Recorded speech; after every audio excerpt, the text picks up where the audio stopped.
চাকরি হারানোর হতাশা, অন্যদিকে স্বামী হারানোর শোক। এই দুই আঘাতে একসাথে ভেঙে পড়েছে একটি পরিবার।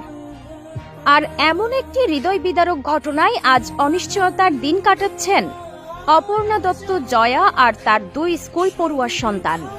টেনশন করছে, মানে বহু চাকরি নেই, কেমন করে চলবে। বলছি লিটন কান্তি দাসের কথা। একসময় ছোটখাটো ব্যবসা ছিল তার, কিন্তু 2017 সালে সেই ব্যবসায় বড় ধরনের ক্ষতির মুখে পড়ে যায় লিটন। অভাব অনটনে ডুবে যায় পরিবার, তবুও হাল ছাড়েনি লিটন। ছোট্ট একটা চাকরি করে সংসারের চাকা টেনে নিয়ে গিয়েছিল কোনোভাবে।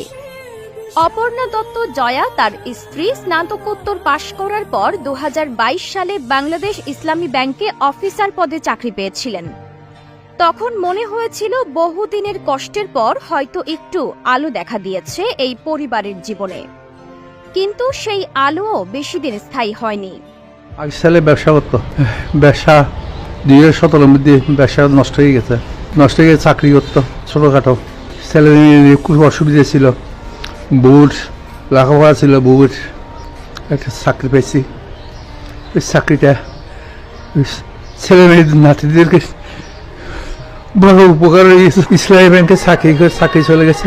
এই দুশ্চিন্তা আমার ছেলেকে শেষ করে দিছি। পরিবার জানিয়েছে, দীর্ঘদিন ইসলামী ব্যাংকে কর্মরত থাকার পর গত সোমবার হঠাৎ করেই অপর্ণাকে টার্মিনেশন লেটার দেওয়া হয়েছে।